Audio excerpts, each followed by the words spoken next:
ಇನ್ನು ಬೆಂಗಳೂರಿನ ಕಮ್ಮನಹಳ್ಳಿಯಲ್ಲಿ ನಡೆದಿದ್ದ ಲೈಂಗಿಕ ದೌರ್ಜನ್ಯ ಪ್ರಕರಣಕ್ಕೆ ಸಂಬಂಧಪಟ್ಟಂತೆ ಮತ್ತೊಬ್ಬ ಆರೋಪಿ 20 ವರ್ಷದ ಜೇಮ್ಸ್ನನ್ನ ಬಂಧಿಸಲಾಗಿದೆ.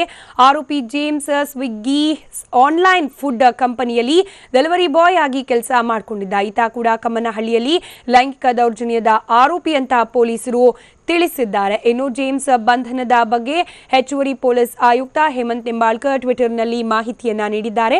ಮತ್ತೋರ್ವ ಆರೋಪಿ ಪಪ್ಪಿ ಎಂಬಾತ ತಲೆಮರೆಸಿಕೊಂಡಿದ್ದು ತಮಿಳುನಾಡಿನಲ್ಲಿರುವುದಾಗಿ ಪೊಲೀಸರಿಗೆ ಸದ್ಯಕ್ಕೆ ಮಾಹಿತಿ ಸಿಕ್ಕಿದೆ. ಆತನ ಬಂಧನಕ್ಕೂ ಕೂಡ ಪೊಲೀಸರು ಬಲೆ ಬೀಸಿದ್ದಾರೆ.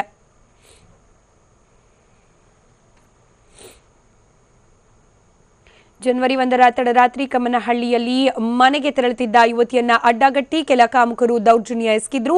ಈ ದೌರ್ಜನ್ಯ ಪ್ರಕರಣ ಸಂಬಂಧಪಟ್ಟಂತೆ 4ರನ್ನ ಬಂಧಿಸಲಾಗಿತ್ತು. ಇದೀಗ ಮತ್ತೋರ್ವನನ್ನ ಬಂಧಿಸಲಾಗಿದೆ. ಆರೋಪಿ ಜೇಮ್ಸ್ ಕೂಡ ಈ ಪ್ರಕರಣದಲ್ಲಿ ಇನ್ವಾಲ್ವ್ ಆಗಿದೆ ಎನ್ನಲಾಗಿದ್ದು ಈತನನ್ನ ಕೂಡ ಬಂಧಿಸಲಾಗಿದೆ. ಮತ್ತೋರ್ವ ಆರೋಪಿಗಾಗಿ ಪೊಲೀಸರು ಶೋಧ ಕಾರ್ಯ ಮುಂದುವರೆಸಿದ್ದಾರೆ.